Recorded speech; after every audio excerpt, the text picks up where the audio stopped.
So, hi babies! For today's video, ulit tayo ngayon sa 01 Moto. Yan, dito tayo sa 01 Moto, Parañaque. Sticker mo daw. Kuya, isa na lang. Ayun, naka. Okay lang.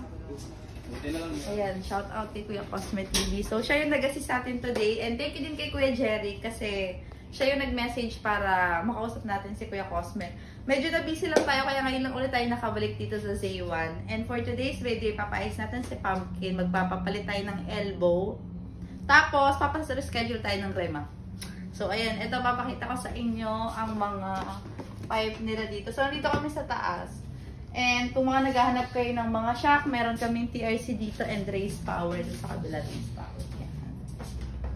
Parang, kailangan ko ng bagong shock. Sharing lang. So, ayan. Shoutout Kuya Jeric. Baka naman. Ano para sa yan? Pang magic lowered ba yan? Secret. Hindi ko alam. Itanong natin. Adjustable rear shock. Yung nasa Ito. taas. Kailangan ko magpalit ng shock sa ano kasi ang lambot masyado ng shock ni Pumpkin. So, shout out TRC at Race Power baka na. Ang ganda niya itong ano. Alin? Ito. Ayan, oh, napakaganda pa ng mugs dito ng TRC talaga naman. Pang Malaysian. Malaysian concept. Ito pogi din, Bio. Tingnan mo, lo. PRC. Ang ganda. Gapo. Panis. May pogi. Stock. Yung ano na stock 5.5.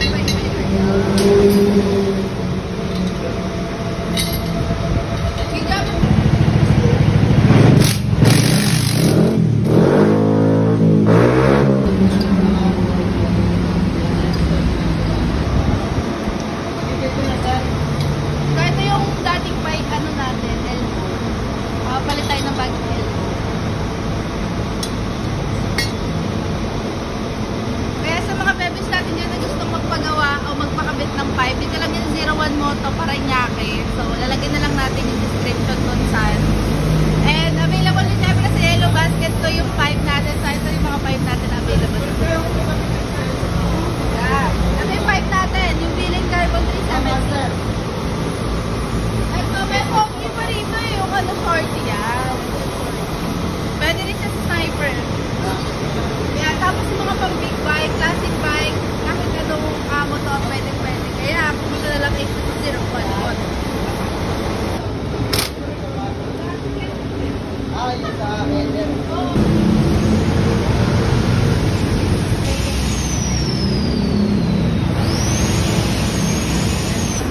So, hi babies, for today's video, ulit tayo ngayon sa 01 Moto. And dun sa mga nagtatanong ng sound check sa motor natin dito kay Pumpkin. So, ang gamit natin is 3-lane exhaust Carbon 370. Ayan, so mag-sound check lang muna tayo ng with silencer at without silencer.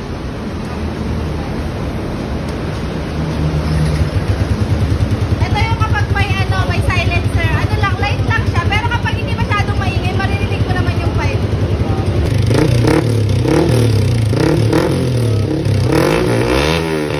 So, ayan, papatagyan lang natin muna yung silencer kit. Tapos sound check ulit tayo, sound check.